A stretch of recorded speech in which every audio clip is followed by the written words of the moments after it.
The following is a local resident producer's program. The program content is the sole responsibility of the producer and does not necessarily reflect the views or policies of Oshkosh Media, the City of Oshkosh, or Time Warner Cable.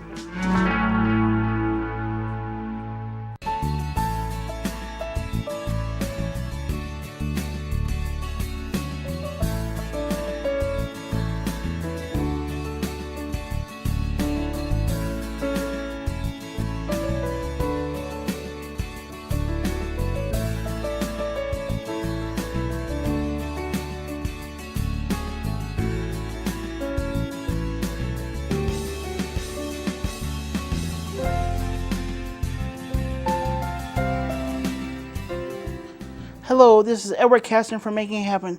To my left here now, I have Jill Gretzinger from EasterSeals. Thanks for joining me, Jill. You're welcome, Ed. I'm glad to be here. And can you tell me a little bit about the history of EasterSeals? EasterSeals has 73 different affiliates throughout the country. So we're a national organization. And in the state of Wisconsin, we have two different EasterSeal affiliates. I work for EasterSeals Wisconsin, which is located in Madison, and then there's an EasterSeals of Southeast Wisconsin. And so EasterSeals has been around since the early 1900s.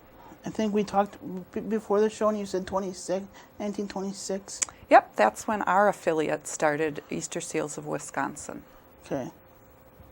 That's the one in Appleton, Outagamie County? Actually, that is the one in Madison. Okay. So we have statewide programs out of the office in Madison. And my office that I work in is in Appleton. Okay. And I am a program of EasterSeals Wisconsin, and our home office is located in Madison. But my office is located in Appleton. Okay. And why is it called EasterSeals? Interestingly, so when EasterSeals started many, many years ago, there was a gentleman who lived in a community and his son was injured in a car accident, and there was no local program or hospital to treat his son, and his son passed away. So he decided to start a not-for-profit, an organization to raise money to help children with special needs. And so one of the very first ways that they raised money was they sold things called EasterSeals, and for those of us who are older, we actually remember those little seals that people used to put on letters or envelopes, and that was a way that they raised funds. And after doing that for a couple of years, they changed their name to EasterSeals because that's how the public knew them, is through those EasterSeals. And so we've been EasterSeals for many, many years. Because I know when I go to camp, I think about that Easter lily, on the side, and it brings me at peace, and I'm like, it makes me feel welcome. So it makes me feel very welcome to EasterSeals. To EasterSeals. It makes me feel very welcome to be a part of it. And can you believe, even though most people love that lily, they did change their logo all across the country. EasterSeals did, and so now when you look at our logo, it's more of a contemporary logo, and we don't have the lily on our logo anymore. What is the logo now? You know, it's just a contemporary design. It's not a picture of anything specific. It's just... I still remember that lily though, because it brought me, now when I go to camp, I'm like, where's the lily? I'm going to be looking for the lily and I'm going to be missing it. Hopefully they'll keep that sign out there, because like you said, it's a sign of welcome when you see that sign. It is. It makes you feel warm, Yeah. Is there any camp in Outagamie County, like in the Appleton office, or is the main camp just in the Dells? Yep, our main camp we have is in Wisconsin Dells, and I know you said you've been there, Ed, so you know that it's this beautiful 400-acre property sitting right on the edge of Wisconsin Dells. That was donated by a family. It was the Upham family. That used to be their private getaway that they went to. And when the mother and the father passed away, the daughters donated it to EasterSeals with the stipulation that it would always be used for a camp for children. So that camp, we're entering 90 years, a little over 90 years camp has been there in Wisconsin Dells. And what do you think, just to backtrack here a little bit, what do you think the founder would think of all this, what we're doing? You know, they obviously had an interest in what EasterSeals did, and so I think they would love to see that the camp is still providing a wonderful outdoor experience to people with disabilities. And it has expanded over the years. I know that you use one part, you go to Camp Wabeek, which is the more of a recreational social opportunity. But we've also, many years ago, we worked with the Elks program, and now we have a respite program on a different part of the 400 acres, and that also serves people with disabilities, but mostly to give their families a break from caring for them. Yeah, so I think the original family who donated it would be so happy to see that programs have expanded and to see, I know you said you've gone there 30-some years? Yeah, 30-some years. Yeah. And just to give a historical fact, that castle on the property is over 100 years old. Yes, and when you talk about the castle, anybody watching this might not know what that refers to, but that actually was the home that they lived in. It's right on, to me it seems it's probably the highest part of that property. But it's a beautiful, beautiful castle inside. It is. It was a beautiful, imagine that was their home at some point in time, and that's their getaway that they used to visit and look out over all the 400 acres that they own there on their property. So, yeah, the castle is still going strong after all these years. It's still utilized. How many, for Allegheny County now, how many programs do you offer for people with disabilities in the Appleton office? So all of the programs that EasterSeals Wisconsin does are all related to programs related to services for people with disabilities. So in the Appleton office, we have a variety of programs, and we've kind of changed them over the years as needs have changed. And the reason that we even have a program in Appleton, it's called the EasterSeals Helpline of Allegheny County. And that exists because there was a woman who lived in Appleton all of her life. And when she passed away, she left a very large bequest to EasterSeals. But she asked that her bequest just be used for people who lived in Allegheny County. So when she left that bequest in 1996, I started working shortly after that in 1997, and I've worked for the Helpline since it started. So the programs we offer in the Helpline, because we have a sustained funding, we know that this lady's bequest will always fund the Helpline office in Appleton. We've been able to kind of change programs as different things come up. What kind of calls do you get on the Helpline? Like, a wide variety, really. People are looking, when we first started doing it, we called it information and referral, I&R. But then we realized that people needed more than just give them the information and refer them somewhere, that sometimes they need the information, but they need assistance. So sometimes we help someone fill out a form. Sometimes we help people make phone calls. We do advocacy because you might know this because you work with insurance companies and all sorts of different programs. Sometimes what we think we should get to help us be independent in our lives, someone else might have a different thought about. So we do a lot of advocacy to make sure that people, if they need to go to a fair hearing, to make sure that they have an opportunity to request services, that there's someone who can support them if they need that. So we do just a wide variety of questions based on what someone is looking for. what's been the greatest need? Over the years, I think probably the greatest need is that Because I always find it hard for transportation. transportation is a huge one. Interestingly enough, when people move here to Wisconsin, sometimes they think our services are really good because in Wisconsin we do have really good services compared to other states. But transportation is a big one. Because people who are dependent on public transportation, they have to live their lives within the hours that the buses or the transportation runs. So they might not, in Appleton, our buses don't run on Sunday. So if you want to go somewhere on a Sunday, too bad. Oshkosh buses don't run here on Sunday either. So. Yeah. So for people who rely on public transportation, that's a huge issue because maybe they want to go to church on Sunday, or maybe they want to visit family or go shopping, and their opportunity to go somewhere is very much decreased. So, Yeah. and transportation, the other way that I see transportation being a huge issue for people is people who have an ability maybe to drive a vehicle, but it needs to be modified.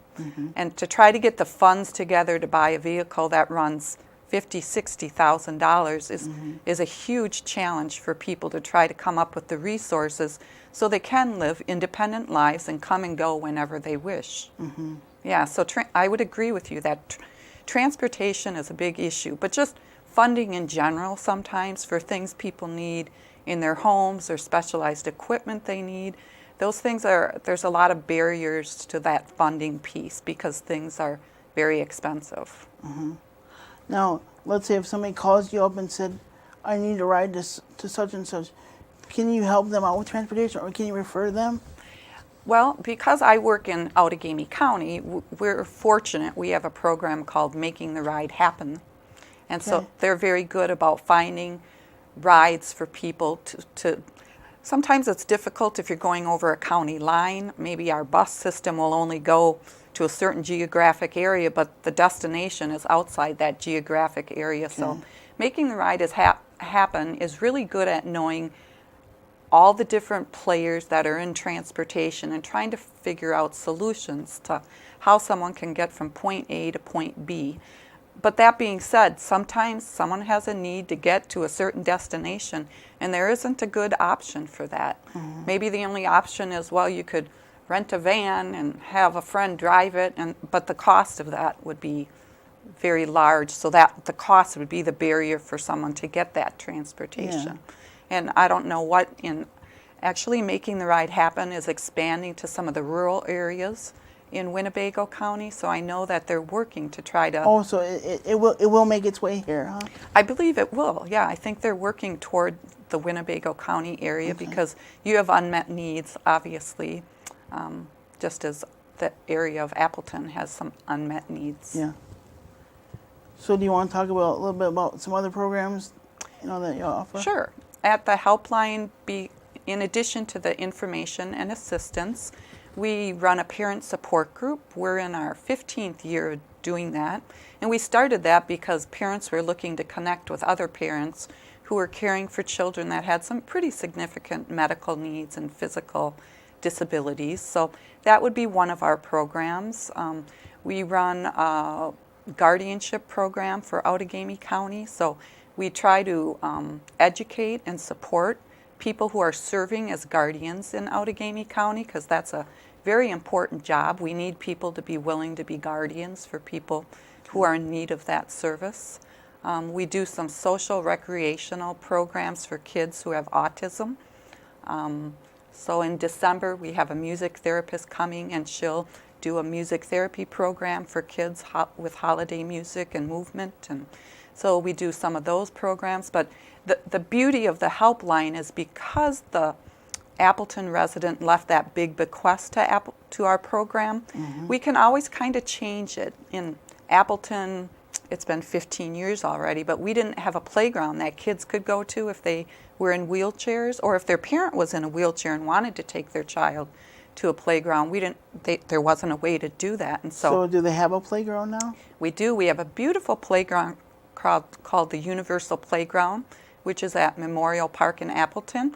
And Oshkosh, a number of years later, got their own accessible playground. Yeah, because my friend Ginger was fearlessly working on that, and The one in Oshkosh or the one in Appleton? the one in Oshkosh, she got the Okay. funding for it, and she was a big backer of it. And she's Wonderful. also a Camp Wellbeat camper. Oh, so- is she? Awesome. Yeah. Yeah, so it's, as you know, different needs come up in our community. I volunteer with a committee where we look at accessible parking. We keep having businesses might build a new business and a new parking lot, but they don't put up handicap parking properly. And so we can, the flexibility of my office allows me to work on different projects like that based on what's going on in our community and what are the gaps in our community that no one else is really looking at. So that is really the beauty of the helpline, is we can try to be responsive to the needs that people express to us. Let's backtrack a little bit now. But you mentioned about that parent support program. How have you seen that grown over the years? You know, surprisingly, some of the same parents are in that group that started 15 years ago. And so their children have gone from maybe 4 or 5 years old, and all of a sudden now their children are young adults, and they're trying to learn the adult system, because when parents' children are minors, they're in the child system and they're using those programs, and they turn 18 and boom, they're in the adult system. And so the parents are having to learn a whole new system of programs and how everything works together. And so probably the growth I've seen is that the children's ages have changed in that group. Probably maybe 70% of the parents now, their children are actually Do some of their adults. children come to the group? Because maybe some of them have children too. Yeah, they don't. Right now, it's all parents whose children have disabilities, but we Okay. don't have any of and all of those parents are caregiving for their children. Okay. Yeah, even when children become adults, many of them remain living at their parents' home, and their parent continues to be a caregiver for them. So, yeah, it's not for the person with the disability. It's really for the people who are the caregivers. Yeah, okay. Is the purpose of that program, so they can support each other. Yeah, and people ask me, well, do you have a speaker come every month? And we don't, because the parents want to share and learn I was from going to each say, do you other. pretty much talk about issues that they're going through? Absolutely. And we don't ever have a topic. When they get there, we talk about what topic is something they need help with that month or that day. So Or maybe they're just feeling frustrated and need an ear, you know? they do. And so last month we had 10 moms. We have, rarely do we have a dad come, but last month we had 10 moms there. And if we added up all the years of experience those moms have, I think we decided we had like 250 years of experience Whoa, in that's that a room. lot. Yeah, so they have a lot of knowledge, and they share it with each other because they learn from each other, and I learn from them all the time. I'm not the expert by any means in that group. The parents really are the experts. They've learned about how to work with insurance companies, how to appeal rulings. They know how to caregive for their children. They know about different doctors, so they share doctors' names and experiences they've had at different hospitals, and they're just a wealth of information That's for something. each other. That's something I wish my mother had a chance to lean on, because when I was born back in the 70s, they put a lot of people with physical disabilities in institutions. Yes, because they they did. thought that was the best thing. Yeah, and they've learned over time, haven't they? Yes, that's not the best thing. That's not the best thing for the person, and it's not the best thing for the taxpayer, because it's least expensive when people can live in their own environment and in their own homes. And so we've gotten much smarter about that over the years, Yeah. haven't we? Yes, we have. And thanks to EasterSeals for giving me the ability to believe in myself, and to give me the independence to be able to grow to live on my own. Live on my own. Excuse me. That's what Camp Wabeek does for people, doesn't does. It does. You go there and you realize, I'm not the only one, because some people who go to Camp Wabeek might be the only person in their whole school who uses a wheelchair, and they have no one who really can relate to their experience. Because they just need an ear to lean on. And Yes. And then you go to Camp Wabeek and you realize, I can do anything I want to do. I just need to know that I can, and to have someone Yep. encourage me. So I am happy that you've had such a great opportunity to learn and be supported at Camp Wabeek. It does that for a lot of people. yeah, because camp is a very special place, and it gives a lot of people. Because when you're at camp, you're not judged. You're on the same playing field. Yes. That's all I always think about. You're on the same playing field. You're with the same players. You're on the same team. So Yep, and everybody gets it.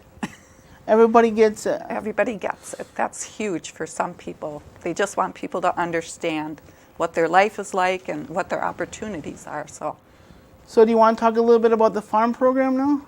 Sure. Our farm program has been around since 1989, and it really started because farming is one of the most hazardous occupations there is. A lot of people get hurt working on farms. They also do a lot of jobs that are disabling to them, whether they get a bad back or bad knees, or they the stress of their job and the physicalness of their job. So a lot of farmers have reasons where farming starts to be difficult for them as they maybe acquire disabilities or meet any of the natural disabilities that any of us can meet, whether it's losing vision or hearing. And so the farm program, the goal of that program is that if you want to be a farmer and you have some type of disability, what can we do to keep you farming, and look at what can we change on the farm so you can continue to be a farmer even if you become disabled. Because that was one of my questions, because, like, what if somebody with no legs wants to be a farmer, you know? And they absolutely could. If they want to be a farmer, our program, we have what we call rehab specialists.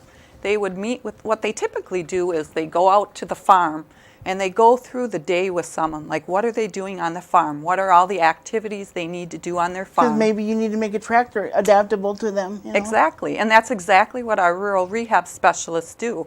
Once they go through all the tasks the farmer needs to do, they come up with ideas of how can they do that with that disability.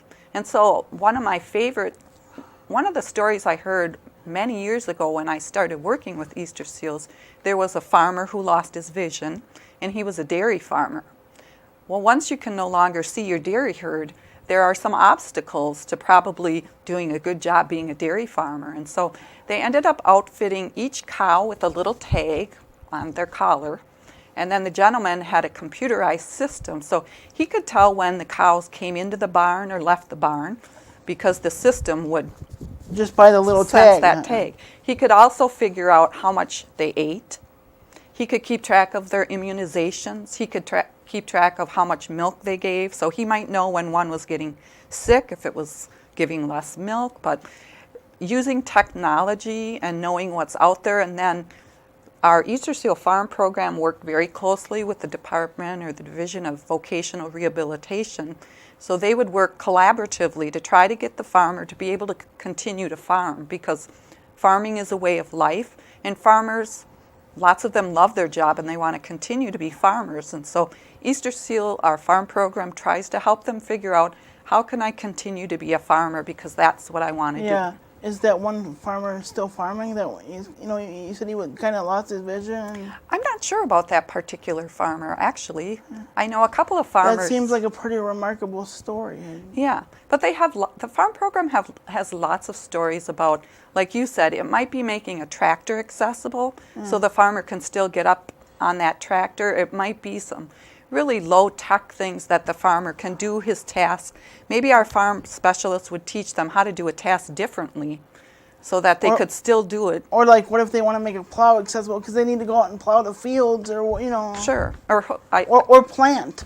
Planting, yeah. There's all sorts of, and nowadays with technology, it's amazing what we can do with technology and knowing how to adapt things. And we've come a long way, society has, I think, in realizing we can adapt most things.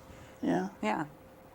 Do you want to talk a little bit about, like, what's the number of clients you would say what you serve, in the Appleton area? In the Appleton area, in a fiscal year, I probably serve maybe 800 to 900 people. And that's in all of the programs that we do, including if someone calls me for information and assistance, that would include the people who call and get help through the phone line, the helpline. Okay, and where does the funding come from? EasterSeals funding comes from a wide variety. You know, we have individual donors who just love EasterSeals and they donate money to EasterSeals. Like the lady who donated the money to my program, she just liked EasterSeals and bequeathed money to EasterSeals. We do a lot of grant writing, so we get grants from charitable foundations. There's user fees for some of our programs, like going to camp. Some people have an ability to pay some dollars to go to camp. We're supported by a lot of different service organizations like the Elks and Kiwanis.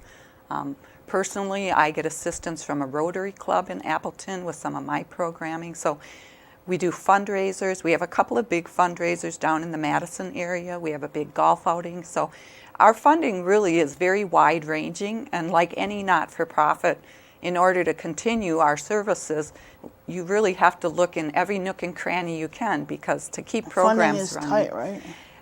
Fundraising is always a challenge, and for not-for-profits, they're spending lots of time doing that all of the time, because to continue, they need funds to run their programs. So yeah, fundraising, we do any avenue we can think of to keep our programs going. Because you've been to Camp Wabeek, you know, Yeah. 400 acres is a lot of, that's a lot of area to keep up. Do you remember where we got the funding for the beautiful new dining hall? Remember it was built a couple of years ago? You know, I'm going to say the Elks, but I'm not 100% sure. But I know a lot of the buildings at EasterSeals have been supported by the Elks and the Kiwanis clubs. They are very big supporters of EasterSeals, and you've been there, so you know we have a beautiful, accessible pool, and everything at camp is accessible, which is the beauty of camp, is that people can go and participate in anything that camp has to offer, whether they have a mobility issue or a developmental issue or a communication issue, whatever. It's very accessible and accommodating to people, whatever their needs are. Do you know of any future updates? Like, I know the male dorm's been, it's old as dirt. So Yeah.